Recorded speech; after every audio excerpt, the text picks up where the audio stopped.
Irmãos, a paz do Senhor Jesus Cristo. Irmãos, hoje neste vídeo eu quero mostrar para você evidências muito fortes de que Deus está prestes a intervir em nosso tempo. Quando se fala em fim dos tempos, em intervenção de Deus, nós vemos aí muita especulação, nós vemos muitas teorias. Mas eu quero mostrar para você um fundamento bíblico. Não é uma ideia da minha cabeça, mas sim a palavra de Deus. Eu sou Abimael, servo de Deus, e eu peço a você que fique comigo nesse estudo para que você compreenda o tempo que estamos vivendo. Então, irmãos, vamos abrir aqui a nossa Bíblia no livro de Gênesis e nós iremos ver aqui três textos no livro de Gênesis que vai nos mostrar o acontecimento, a intervenção de Deus, e nós iremos entender que no dia de hoje, neste tempo, está acontecendo isso. Por isso, nós podemos concluir que Deus está prestes a trazer juízo sobre o mundo, sobre a humanidade. E o primeiro texto que nós vamos abrir aqui é Gênesis capítulo 6, onde diz assim no verso 5: O Senhor Deus viu que a maldade do homem era grande sobre a terra e que era continuamente mau todo o desígnio do seu coração. O Senhor Deus arrependeu-se de ter feito o homem sobre a terra e afligiu-se o seu coração.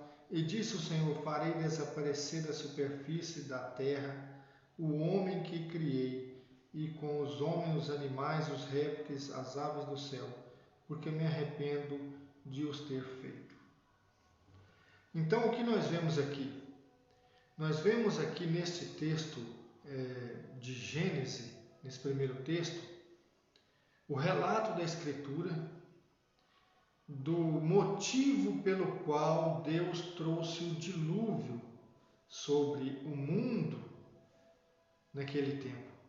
E veja que o motivo que fez com que o Senhor Deus se arrependesse de ter criado o homem e trazer sobre o mundo a destruição, o motivo está muito claro aqui no verso 5.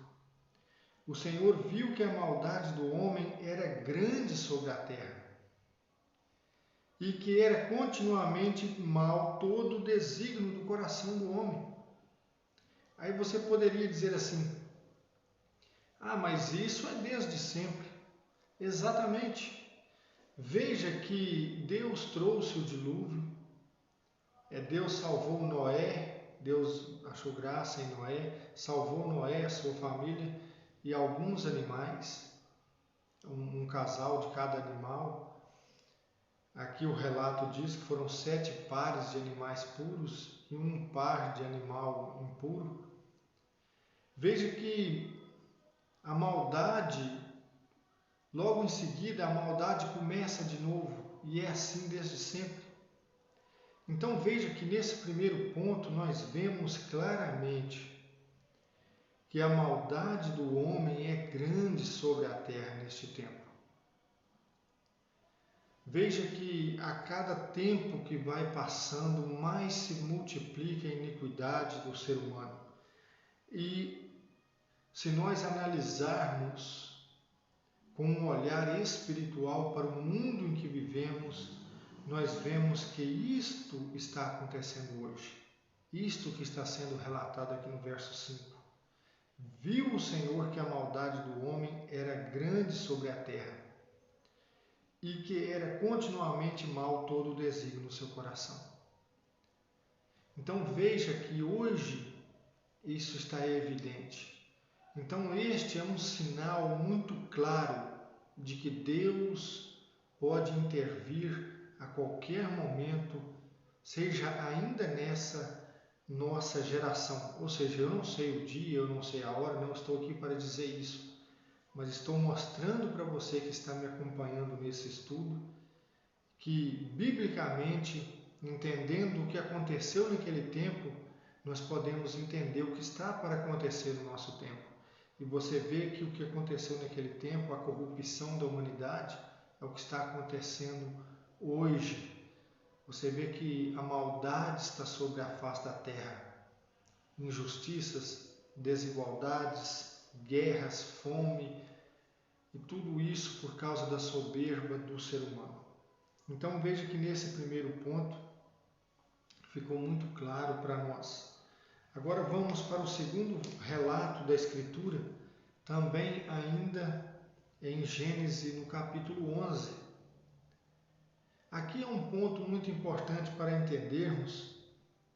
Você observa que aqui o texto bíblico, o relato da Escritura, dando continuidade logo após o dilúvio, você vê que as famílias se multiplicaram sobre a terra, e aqui o relato no versículo 1 diz que todo mundo falava uma mesma língua e todos tinham a mesma palavra.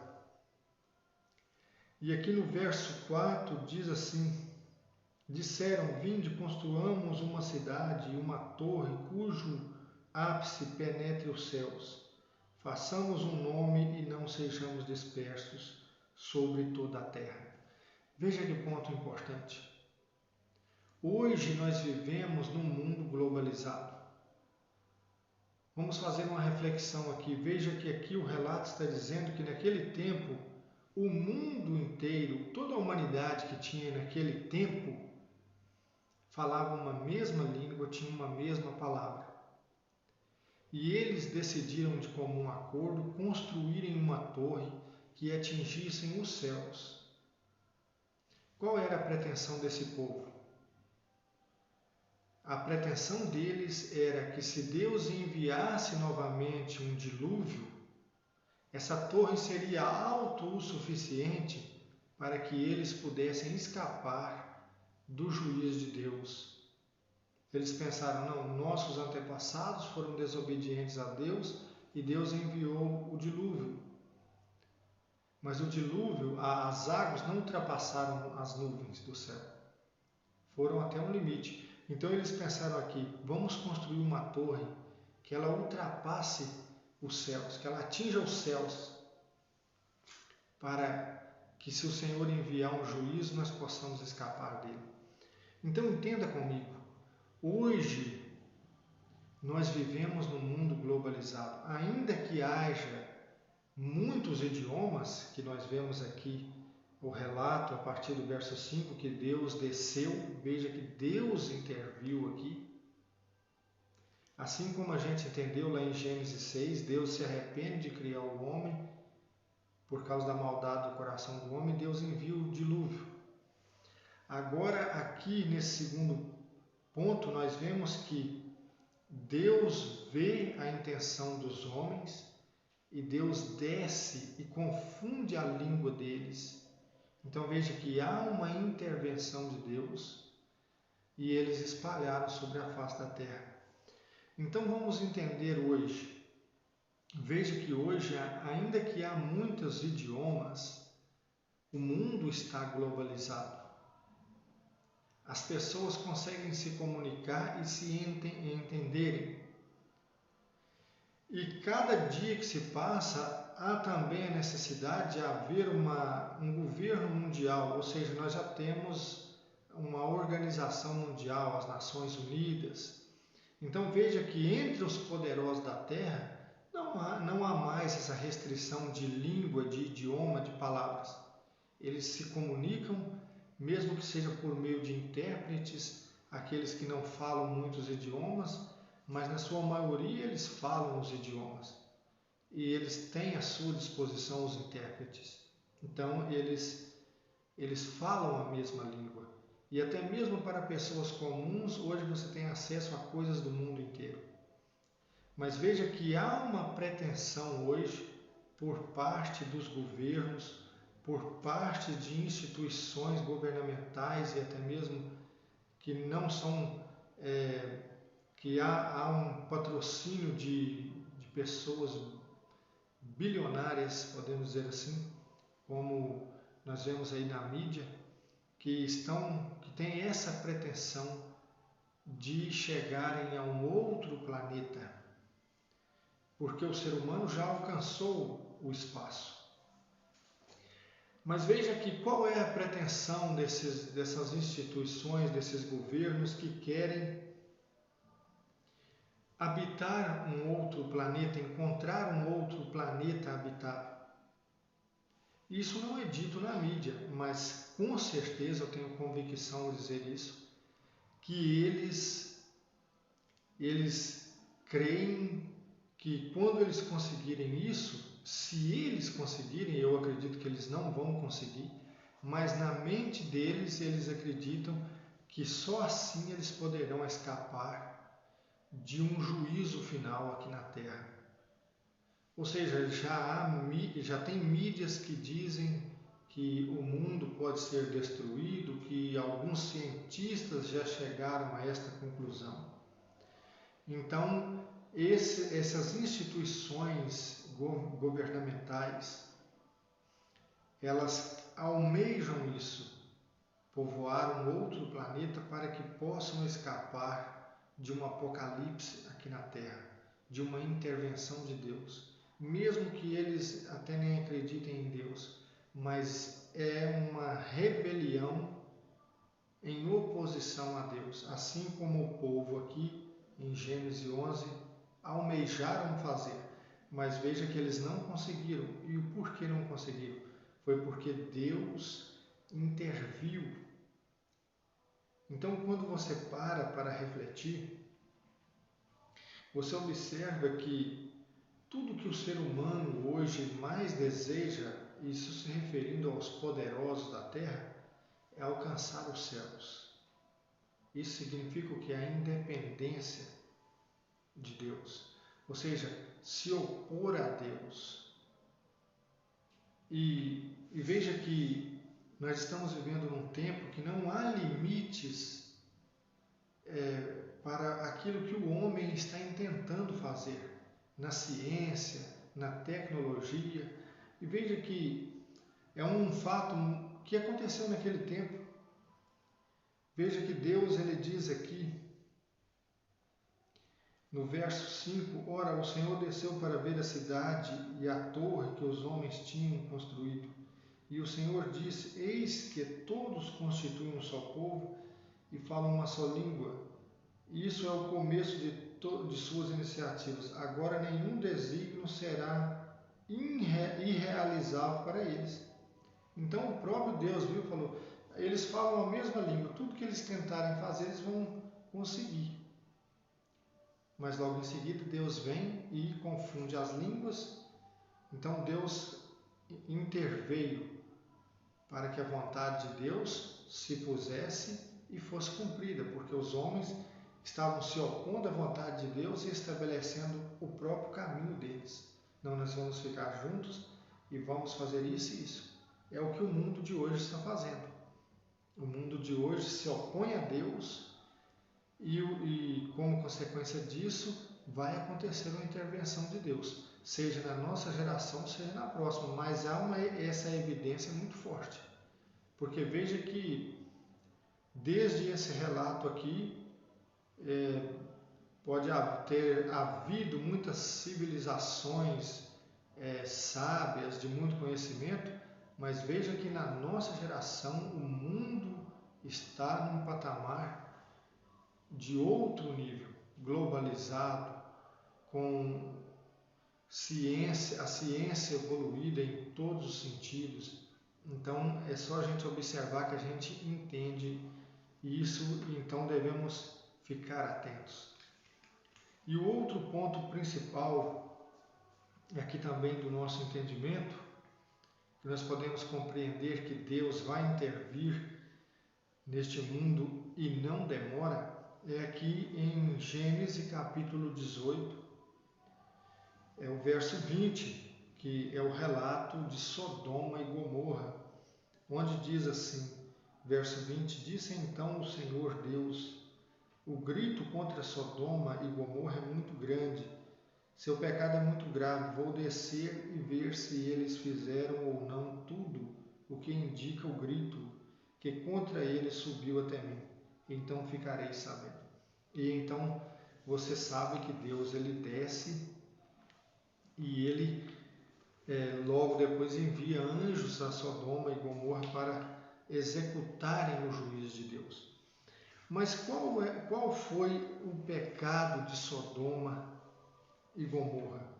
Quando nós lemos aqui Ezequiel 16, verso 49, diz assim: Eis em que consiste a iniquidade de Sodoma, tua irmã, na soberba com que comia o seu pão e na despreocupação tranquila com que ela e suas filhas usufruíam os seus bens, enquanto não davam nenhum amparo ao pobre e ao necessitado. Eram soberbas e cometeram abominação na minha presença, por isso eu as eliminei como viste. Então observe que qual era o pecado de Sodoma e Gomorra? Era a soberba, a arrogância, ou seja, não se compadecia do pobre, do necessitado. Era um povo que se fartava dos seus bens e não olhava para a necessidade do pobre. Eram arrogantes e cometiam abominação. Essa abominação que diz aqui, como a gente vê lá no texto de Gênesis 19, que o povo de Sodoma queria conhecer aqueles homens, ou seja, ter relação sexual. A abominação aqui é a homossexualidade, que era uma prática comum ali do povo de Sodoma e Gomorra. Então observe que aquele povo eram soberbos, eram imorais e eram rebeldes à vontade de Deus. Então observe que o mundo de hoje está caminhando, está vivendo isso. Veja que em todas essas ocasiões aqui, sempre houve o povo de Deus. Em Gênesis 6 havia Noé e a sua família. Você observa que aqui havia Ló, que foi salvo ali daquela destruição que sobreveio a Sodoma e Gomorra. Certamente lá em Gênesis 11, quando fala da Torre de Babel, haviam servos de Deus ali naquele meio que não concordavam com aquela atitude. Só o relato bíblico não fala, mas sempre há servos de Deus. A questão que nós podemos concluir é que o mundo de hoje está na arrogância, na soberba e na abominação, na prática da imoralidade sexual em todos os níveis. E como você pode entender, Sodoma e Gomorra eram cidades que se achavam autossuficientes, independentes, ou seja, eles eram um povo que não na sua arrogância, eles estavam fartos, ou seja, eles não se submetiam às leis de Deus. E o mundo de hoje é exatamente assim. O mundo de hoje caminha para isso. Está vivendo isto já. E muitos dizem, para que obedecer leis e regras? Nós mesmos vamos fazer as regras, nós vamos viver a vida da forma que nos convém, da forma que nós queremos. Esse negócio de pecado, isso é coisa da religião, isso é coisa do judaísmo, e o cristianismo herdou isso. Então, essas pessoas arrogantes, eles querem viver em todo tipo de prática imoral, e na mente deles, na cabeça deles, isso é uma forma de ser independente e autossuficiente. Ou seja, não ter consciência de que estão pecando. Então veja que esse é um dos pontos também de que Deus está prestes a agir. Então quero dizer uma coisa para você, meu irmão e minha irmã. Sabendo disso, nós temos que vigiar. Nós temos que clamar a Deus pela nossa família e pedir ao Senhor que nos dê força para não cairmos em tentação. Porque o mundo está desse jeito que nós vemos. E os sinais que as Escrituras nos dão está acontecendo nos dias de hoje. Então, o tempo está próximo. da visita do Senhor. E ai daqueles que não estiverem preparados. Amém, irmãos? Eu peço a você que compartilhe esse vídeo, que comente aí no vídeo, que deixe aí o seu like, se inscreva no canal e me ajude a divulgar essa mensagem em nome do Senhor Jesus. Deus vos abençoe.